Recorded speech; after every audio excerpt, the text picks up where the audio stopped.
Greetings, villains, vigilantes, heroes, and heroines. You're tuned in to Project Supervillain. I'm your host, all by my lonesome today. I'm ArcDrifter, and today I'm going to be doing a list of Tieranny all by myself. This is a big day for me, guys. I'm not used to doing this all alone, so this is going to be it's going to be different. But that being said, I have to get this done because this is the E3 event, and I want to talk about this before it's not even freaking relevant anymore. So subscribe if you're new. We do like to do this stuff pretty often. We specifically like to shit on publishers when they're being assholes. So if you like that kind of stuff, make sure you tune in. But that being said, let's just jump into it, shall we? So, I mean, I kind of lied to you guys. It's not just publishers we're specifically looking at. We're looking at the shows themselves. Obviously, I'm going to be skipping a couple here and there that just weren't even worth talking about. Like the Razor's keynote event and stuff like that. Like, I just don't really want to talk about that. But that being said, we did include most of them. We've got 12 of the biggest shows of E3 here.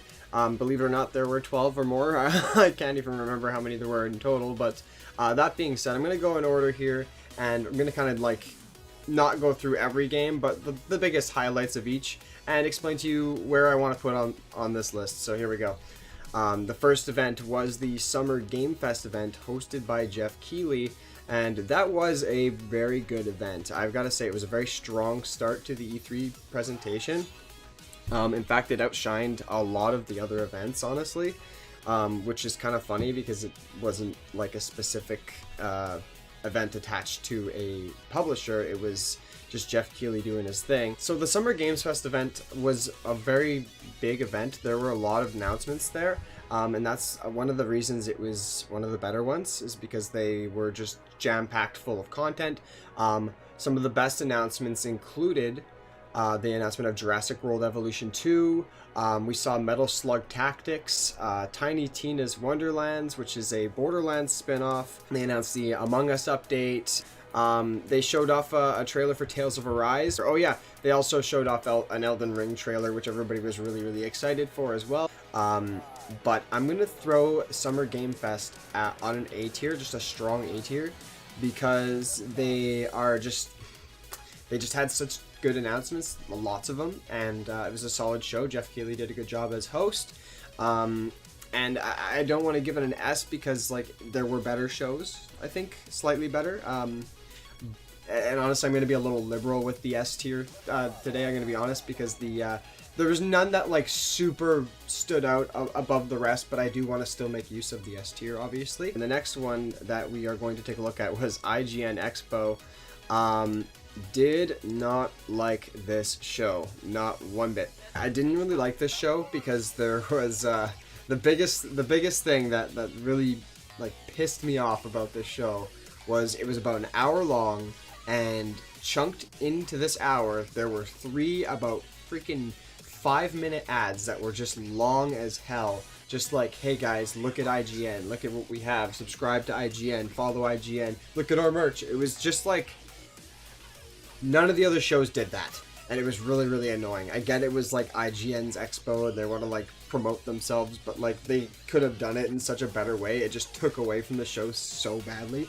But I do want to say that there were some pretty good announcements at IGN Expo. I'll just go through some of the better ones. Obviously, we saw the announcement for Mortal Shell, The Virtuous Cycle. They announced Doki Doki Literature Club Plus. They announced a couple skate games too. There was Ollie Ollie World, which is like a really fun looking side scroller skateboarding game, and then there was also Skater Bird, which is like a more like Tony Hawk style game, but you are playing as a bird. But one of the other big announcements they announced was DLC for Streets of Rage 4. They announced Sherlock Chapter 1, World War Z DLC. They announced a game called Chernobyl that looked really cool, and another game that I want to like specifically highlight that I was really excited for was Bramble the Mountain King. Looked like kind of like a Little Nightmares style side-scrolling horror game. The IGN show, despite having some cool announcements, I'm going to throw them down at the F tier because of their stupid ads. They really like shit the bed with that. Space them out better. You can throw one between each trailer even, and also want to mention that the hosts for the IGN Expo, were unfortunately cringy. If you don't believe me, go check it out yourself. They tried a little too hard to be funny, if you ask me, and sometimes they were, but other times it was just like, God, move on with the show, please. You're wasting my time. Anyways, the next show after that was the Ubisoft show, and I'm not going to take too much time anymore because I've been kind of droning on. Okay, so they didn't really announce too much at the E3 event for Ubisoft, but they had some fairly big announcements. The first big one was definitely Rainbow Six Extraction, kind of showing off a new Rainbow Six spin-off game. They also announced Avatar: The Frontiers of Pandora. Far Cry 6 was one of the bigger announcements. Obviously, we already knew about it, but they showed a big trailer for it. DLC for Watch Dogs Legion, which was, they're adding Aiden Pierce as a playable character, and they're adding another story, I guess, into the game there. One of the biggest announcements was definitely the Mario and Rabbids sequel, the Sparks of Hope, which is going to be like based in Mario Galaxy kind of setting. Ubisoft's show had some good announcements, though it was very short. I don't want to say it was a bad show, because it definitely wasn't, and it wasn't like an amazing show either. So what I'm going to do is I'm going to throw Ubisoft on a B tier because they weren't quite as good for announcements as the Summer Game Fest. But the announcements they had were quite potent, so we will give them that. So throw them in the B tier. We'll move on to the next one, which was the Devolver Direct 2021 show. I freaking loved this show. The humor is always on point at Devolver Digital. Now, the games they did show off were pretty cool looking. Like, they had Trek to Yomi, which is like a side-scrolling Ghost of Tsushima. They've got this like co-op survival game called Wizard with a Gun. Showed off a couple other games here and there, but I think the other big highlight was Shadow Warrior 3. So yeah, anyways, the Devolver Direct show, they did an amazing job, but their games weren't super great. Obviously, they are more of an indie publishing studio, so their games aren't going to be AAA massive games, right? But they do usually have some pretty awesome announcements. That being said, they're not going to go anywhere past the Summer Games Fest show because like they didn't have enough games that even closely justify that, but their humor was so on point and so just like woke. They know exactly what's going on with the video game market, so you know you can trust them more than a lot of these other publishers. So that being said, Devolver Digital, I'm going to stick them in the A tier. Just it seems like a safe place for them. They don't deserve any less because they were just so funny and so on point with their show. I gotta say, it was just a well-presented show. So the next presentation was probably my favorite and I think the biggest presentation in the show, the Xbox / Bethesda show, which it really did shine like we all expected it to. Obviously it didn't have Keanu Reeves showing up in it, so it wasn't going to get to that level of hype, but the announcement of so many games being added to Game Pass is literally so much hype for me as a Game Pass subscriber. And they also showed off Starfield stuff. They showed off finally a trailer for that actually, and they showed off Halo Infinite trailer. The gameplay for Halo multiplayer actually looks really good, and I'm excited for it. We got Forza Horizon 5, obviously, which I was surprised that they didn't go with another motorsport game, because it's about that time. They usually swap between the two. They're doing a Diablo 2 Resurrected. That's just going to be a remaster, obviously. You know what I'm talking about.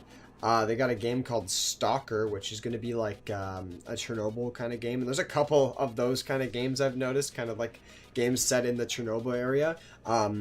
They announced that Back 4 Blood's going to be coming to Game Pass, which is freaking hype, dude. I love Back 4 Blood. I'm excited to try that game. I mean, I don't know if I love it yet, but I love the idea of it so far, and I want to get my hands on it as soon as possible. So they announced Outer Worlds 2. They announced the Sea of Thieves Pirates of the Caribbean crossover event. Sadly, Johnny Depp isn't the voice of Jack Sparrow. I looked into that, but it's not the first time he hasn't voiced him, so I'm not going to complain too much. They finally announced that 12 Minutes coming out on August 19th. I've been waiting for that game. It was supposed to have Willem Dafoe in it, but I guess they cut him out and it's going to have James McAvoy instead. So I don't know what happened there. I thought it was supposed to be Willem Dafoe. I'm going to have to look into what happened with that. It's really cool. They announced the Psychonauts 2 release dates. Big announcement was Hades coming on August 13th to the Game Pass. The guys that made Limbo and Inside announced Somerville. So that's going to be another game kind of in that similar vein of gameplay, the side-scrolling horror. So I'm excited to see more of that. Plague Tale 2, we've got that announcement. Slime Rancher 2, oh my god, yes, this game is so much fun. So yeah, that was pretty much it for the Xbox show. As you can see, there was like amazing announcements all over the place for Xbox's show. Have to give them an S tier, honestly, because they just had so many great things. It was presented in a nice formula, and it didn't drag on or anything like that either. It was just a good show. It was definitely one of the best shows of the event, and I honestly think it was the best show of the event. If we're going in like a top 10 kind of formula here, it would be number one if you ask me, because Nintendo show was good too. We'll get into that one, but it definitely had the best announcements, the most announcements, and the highest quality of show. And then after that, we had the Square Enix event, which had some pretty equally awesome announcements. Not as many, that's for sure. It was kind of similar to the Ubisoft show in that way. So one of the biggest things that they announced, I think I'm really hyped for this, is the Guardians of the Galaxy game. So yeah, looked really funny. I'm interested to see that. Okay, so they also announced the Final Fantasy like Soulsborne kind of game. So if you're interested in that, that's called Strangers of Paradise. They also had Life is Strange, the True Colors show off there, and it's just another Life is Strange game. They announced the remastered collection will be coming as well. I'm going to put them alongside Ubisoft because I think their announcements were fairly equal to theirs. The length of the show was equal, but it wasn't bad. It wasn't a bad show by any means, and so therefore I think it deserves a B tier. Let's leave it there. The next one to talk about would be the Back 4 Blood Warner Bros. Show, which was kind of like a standalone thing. Kind of wasted my time, I'm not going to lie, because it did show off some cool stuff for Back 4 Blood, but it was literally a 10-minute thing, and it did not need a whole E3 conference for it. It just needed a trailer to be shown off. I'm just gonna put it in D tier because like it wasn't worth having an E3 event for it. Like it just wasn't. I can't justify it. Move on to the next one, which was the PC gaming show. And a lot of announcements were made on this show as well. I don't think the announcements on this show were quite anywhere near as hype as some of the other ones. And obviously I think the biggest announcement was the Dying Light 2 trailer that they gave off.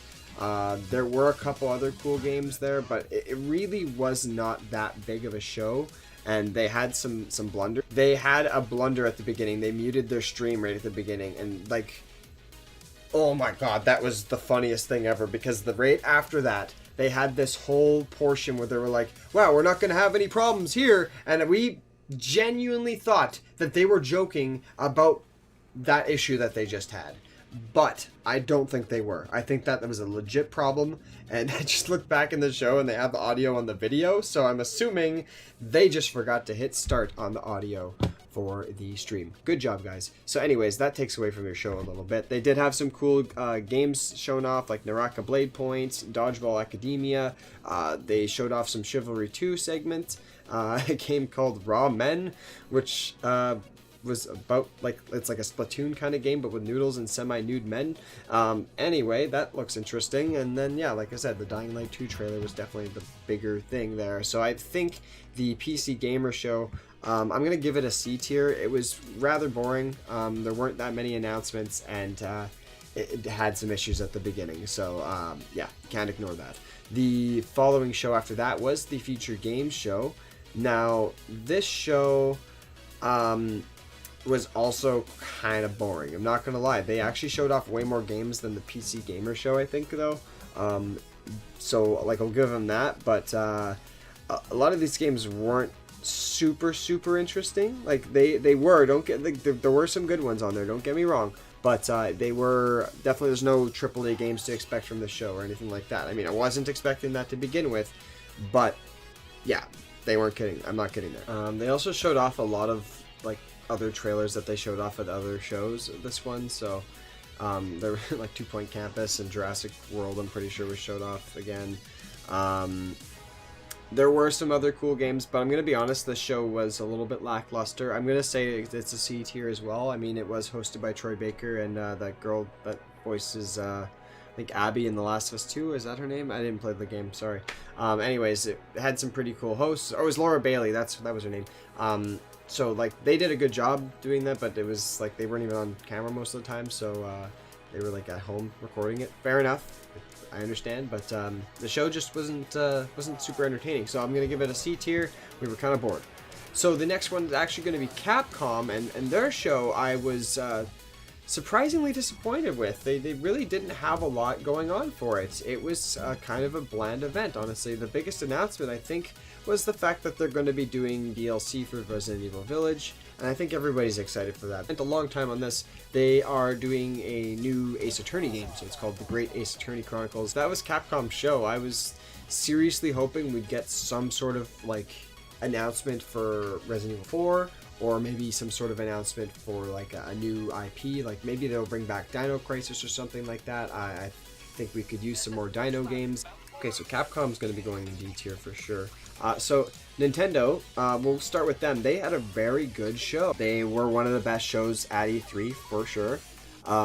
They showed off lots of cool stuff right off the bat. They gave us an announcement there showing Kazuya from Tekken joining Smash Bros. They showed off that Life is Strange has come to the Switch. Marvel's Guardians of the Galaxy's come to the Switch. A couple other games that they showed off already.